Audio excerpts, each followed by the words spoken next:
ದೇಶದಲ್ಲಿ ಚಿನ್ನದ ಬೆಲೆ ನಿರಂತರ ಏರಿಕೆಯಾಗುತ್ತಿರುವ ನಡುವೆ ಈಗ ಬೆಳ್ಳಿಯ ಬೆಲೆಯು ಹೊಸ ಇತಿಹಾಸ ನಿರ್ಮಿಸಿದೆ.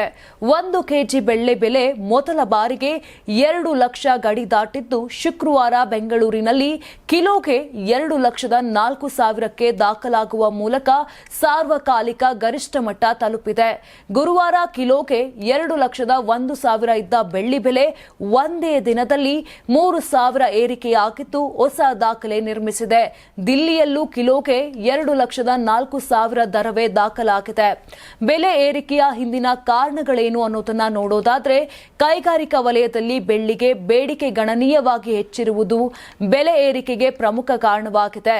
ಸರ್ಕ್ಯೂಟ್ ಬೋರ್ಡ್ಗಳು, ವಿದ್ಯುತ್ ಚಾಲಿತ ವಾಹನಗಳು ಹಾಗೂ ಬ್ಯಾಟರಿಗಳ ನಿರ್ಮಾಣದಲ್ಲಿ ಬೆಳ್ಳಿ ವ್ಯಾಪಕವಾಗಿ ಬಳಕೆಯಾಗುತ್ತಿದೆ.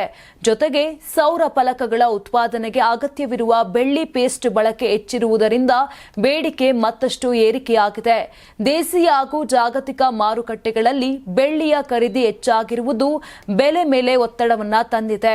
ಇನ್ನು ಡಾಲರ್ ಎದುರು ರೂಪಾಯಿ ಮೌಲ್ಯ ಕುಸಿತವು ದೇಶೀಯ ಮಾರುಕಟ್ಟೆಯಲ್ಲಿ ಬೆಳ್ಳಿಯ ದರ ಏರಿಕೆಗೆ ಕಾರಣವಾಗಿದೆ. ಇದಲ್ಲದೆ ಏಷ್ಯಾದ ರಾಷ್ಟ್ರಗಳಲ್ಲಿ ಬೆಳ್ಳಿಗೆ ಬೇಡಿಕೆ ಹೆಚ್ಚಾಗಿದ್ದು, ವಿದೇಶಿ ಮಾರಾಟಗಾರರು ಬೇಡಿಕೆಯನ್ನ ಪೂರೈಸಲು ಕಷ್ಟಪಡುತ್ತಿರುವುದರಿಂದ ಬೆಳ್ಳಿಯ ಬೆಲೆಯಲ್ಲಿ ಮತ್ತಷ್ಟು ಏರಿಕೆ ಕಂಡು ಬಂದಿದೆ. ನೀವು ಸಣ್ಣ ಆಗ್ಬೇಕಲ್ವಾ? ಅದು ಒಂದು ಉತ್ತಮ ಆಹಾರದಿಂದ ಸಣ್ಣ ಆಗ್ಬೇಕಲ್ವಾ? ಪ್ರತಿದಿನ ನಮ್ಮ ಜೀನಿ ಸ್ಲಿಮ್ ನ ಯೂಸ್ ಮಾಡಿ ಯಾವುದೇ ಸೈಡ್ ಎಫೆಕ್ಟ್ ಇಲ್ದಂಗೆ ನೀವು ಸಣ್ಣ ಆಗ್ತೀರಾ.